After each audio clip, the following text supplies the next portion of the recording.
thing we are doing right now as one of our more expensive channel point redemptions, where we are reading some unbelievably terrible fan fiction. Not that I wrote. I did not write it. It was written by like a 14-year-old girl. And, you know, that kind of thing. So let me go ahead and we'll play our opening tune and then we'll get into it.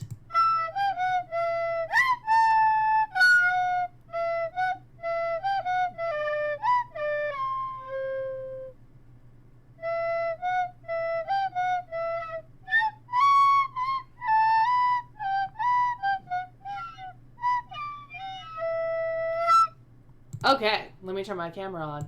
Hi, it's me again, but bigger. Let me get the thing set up.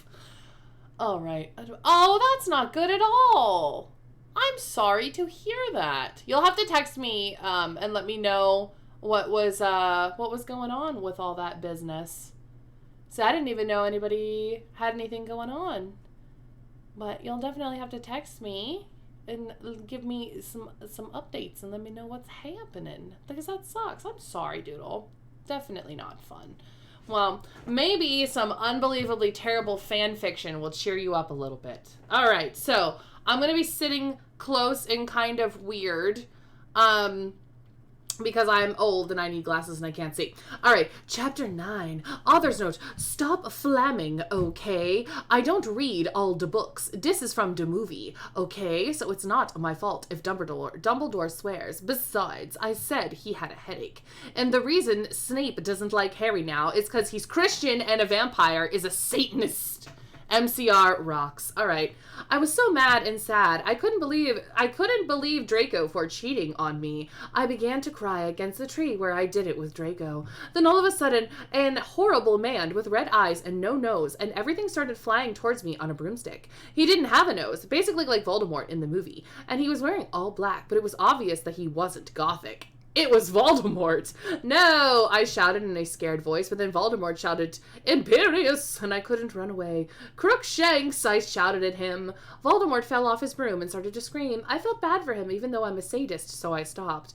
Ebony, he yelled, thou must kill Vampire Potter. I thought about Vampire and his sexy eyes and Gothic black hair and how his face looks like Joe Madden.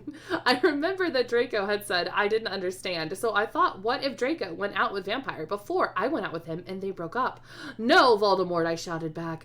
Voldemort gave me a gun. No, please, I begged. Thou must, he yelled. If thou does not, then I shall kill thy beloved Draco. How did you know? I asked in a surprised way.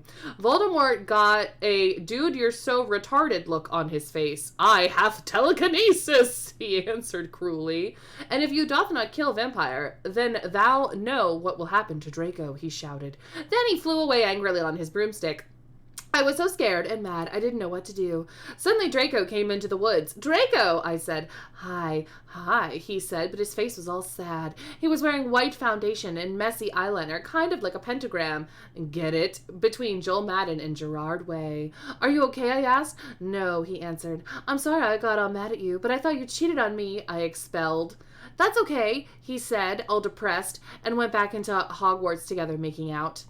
Chapter 10. Author's note. Stop it, you guys. If you don't like my story, then fuck off. P.S. It turns out Bloody Mary isn't a muggle after all. She is a vampire and a devil because they moved houses. This makes no sense. I'm reading it how it's written. I'm sorry.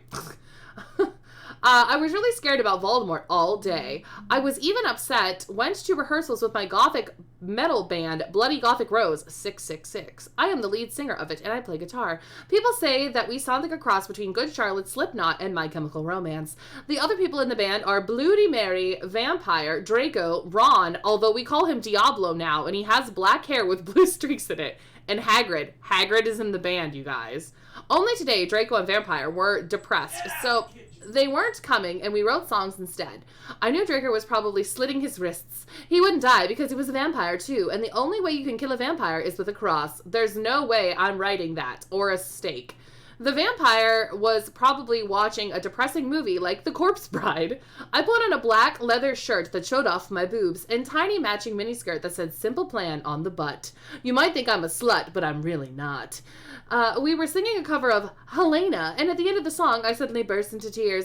Ebony, are you okay? Bloody Mary asked in a concerted voice. What the fuck do you think? I asked angrily, and then I said, well, Voldemort came, and the fucking bastard told me to kill fucking Harry, but I didn't want to kill him because he's really nice, even if he did go out with Draco. But I didn't kill Harry, then Voldemort will fucking kill Draco. I burst into tears. Suddenly Draco jumped out from behind a wall. Why didn't you fucking tell me? He shouted. How could you? You fucking poser muggle bitch. See, is that out of character? I started to cry and cry. Draco started to cry too, all sensitive, and then he ran out crying.